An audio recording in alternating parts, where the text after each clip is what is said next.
Well, he was warm, You've expansive. never met him, right? I'd never met him before.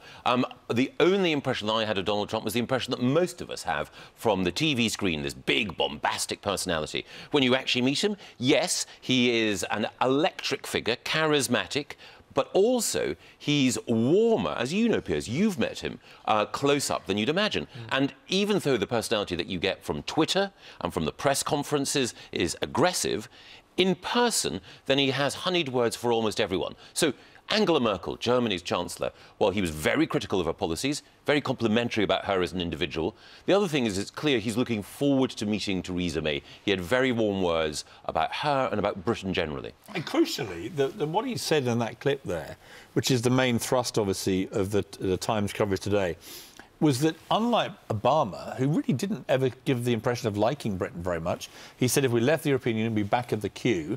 There's Donald Trump, president from this Friday, saying the complete reverse. I mean, this has to be, whether you love Trump, whether you hate him, a gilt-edged opportunity for us to seize that relationship. Yes, he's a businessman. And I think the important thing about any world leader dealing with Donald Trump is to think, how can I get a deal that suits us both? But there's an additional benefit for Britain. His mum comes from Scotland, and he has a soft spot for Scotland particularly, but for Britain generally. And that came through in the interview, that he wants to make sure that America and Britain have a strong business relationship, but he also wants to make sure that Britain flourishes because we've got a special place in his heart. Is it very odd for you to do this interview both as a journalist and as a politician? Absolutely. I was a reporter before I became a politician, and after having been in government, I now write for the Times, conduct interviews for them, and indeed write columns. Because what strikes me is that he says that he wants to do a deal with Britain. You know, we've already heard a journalist this morning saying, well, unless that actually turns into a deal, it's very easy for him to be very positive about it. You, as a politician, want to believe that he wants to do a deal with the party of government, which is your party. But as a journalist, you have to hold him accountable for that. Quite. And we asked a series of questions in the interview about things that he'd said during the campaign. His pledge, for example, to ban all Muslims, his desire to rip up the Iran deal. And he rode back from some of those. In the way in which he clarified them, I think there are two things. One, some of the stuff that he said on the campaign was intended to rouse his base, but now he's in government, he's going to take a slightly more nuanced approach. But the second thing is, you're absolutely right. These are the pledges that he makes as president-elect. All of us, politicians and journalists, will want to see if he delivers in office. OK, do you believe him when he says that there will be a good trade deal between the UK and the US? I think that's a sincere wish, but let's see what happens. All right, let's talk about Theresa May.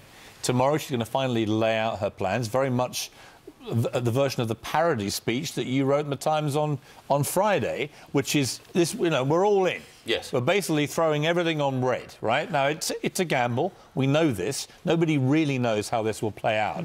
But in terms of her taking this position, you know the European Union and how they work. You were so angered by them, you wanted us to leave in the first place.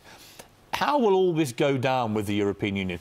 Will they be entrenched even more to punish us? Or will they actually be slightly freaked out and think, wow, OK, we better be careful here? I think they want clarity, most of all. I think one of the things that the EU was worried about is that we wanted, to use a phrase, to have our cake and eat it. I think Theresa is going to be very clear tomorrow that we want not to be sort of semi-detached members of the European Union. We want to be fully out, but friendly. And I think some of the things that the Chancellor, Philip Hammond, said at the weekend about how, if the EU doesn't like that we've got several weapons in our armoury, will make them think hard about getting a good deal. Did you worry at all about going to see Donald Trump before Theresa May, given that you're obviously a member of Parliament and on her party? No, I wanted to go because the opportunity was there to meet the President-elect and put some questions to him.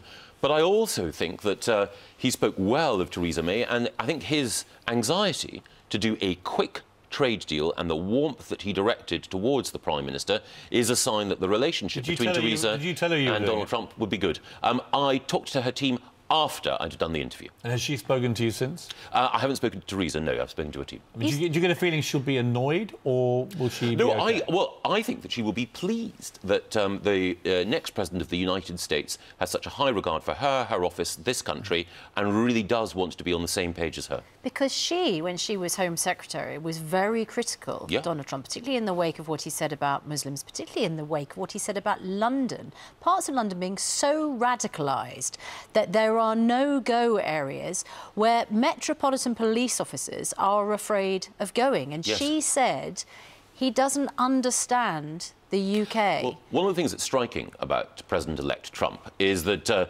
yes, he can be very critical of his opponents, but he is also respectful of those who disagree with him. He made it clear during the course of the confirmation hearings for some of the people who are going to be in his own cabinet that he takes a different position from them, but he likes strong people with strong opinions.